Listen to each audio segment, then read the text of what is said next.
भारत 18वें शिखर सम्मेलन की अध्यक्षता कर रहा है और भारत ने जो है इस बार अपने इस शिखर सम्मेलन की एजेंडा जो है वो रखा है, प्राथमिकता दिया है। सबसे पहले हरित विकास, जलवायु, वित्त और लाइफ को। हरित विकास, जलवायु, वित्त और लाइफ को। दूसरा है त्वरित, समावेशी और लचीला विकास।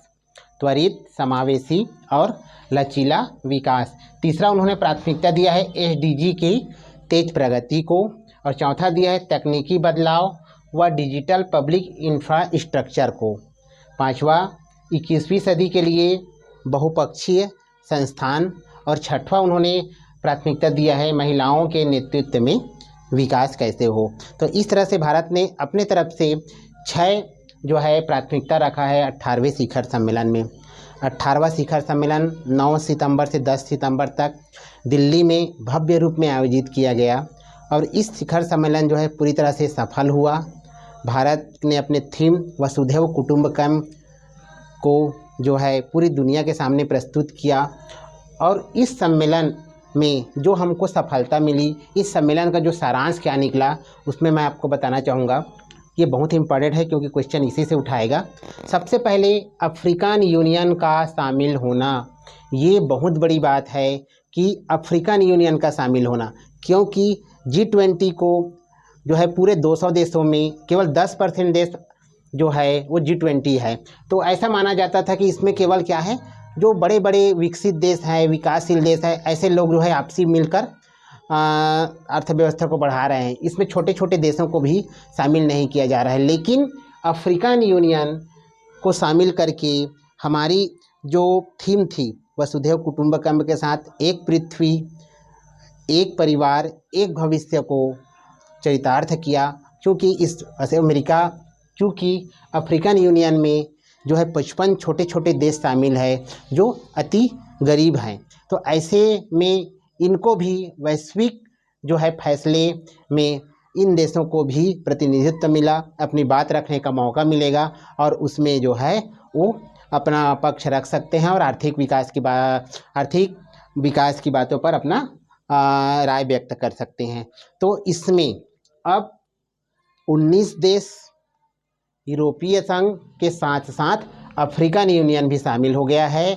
अब 2023 के बाद यह G20 न रहकर G21 हो गया है। तो ये एक बहुत बड़ी सफलता है G20 के 18वें शिखर सम्मेलन का। दूसरा चीज़ हमको मिला, दिल्ली घोषणा पत्र का सर्वसम्मति से मंजूरी मिलना।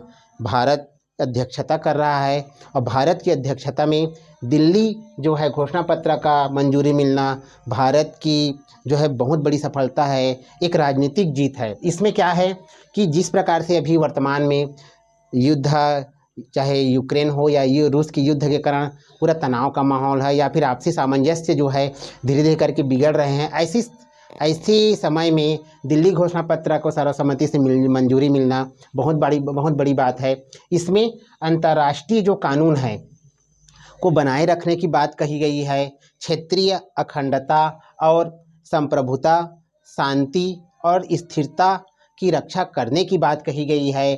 साथ ही साथ बहुपक्षीय प्रणाली और अंतर्राष्ट्रीय मानवीय कानून को जो है बनाए रखने का आह्वान किया गया है। तो इस दिल्ली समझौते के कह सकते हैं दिल्ली घोषणा पत्र के माध्यम से पूरे विश्व के देशों को एक करने का प्रयास कर रहे हैं, सभी को समेटकर साथ चलने का प्रयास कर रहे हैं।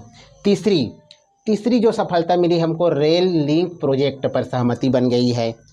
रेल लिंक प्रोजेक्ट जो है वो भारत, सऊदी अरब, अमेरिका और यूरोप इन सब से होता हुआ जाएगा। जो चाइना इस बैठक में नहीं आया है या इस बैठक की अध्यक्षता मिलने पर भारत को थोड़ा तिरछी नज़र से देख रहा है, उनके लिए एक सबक है कि हमको भारत, सऊदी अरब, अमेरिका, यूरोप से जो रेल लिंक प्रोजेक्ट है उसकी सहमति मिल गई है। चौथा हमको जो सफलता मिला इस बैठक में जो है वो है ग्लोबल बायोफ्यूल्स अलायंस बनाने का ऐलान। प्रधानमंत्री मोदी जी ने ग्लोबल बायोफ्यूल्स अलायंस बनाने का ऐलान कर दिया है। इसका मतलब यह है कि इस ग्लोबल बायोफ्यूल्स अलायंस में ब्राज़ील, भारत और अमेरिका शामिल है।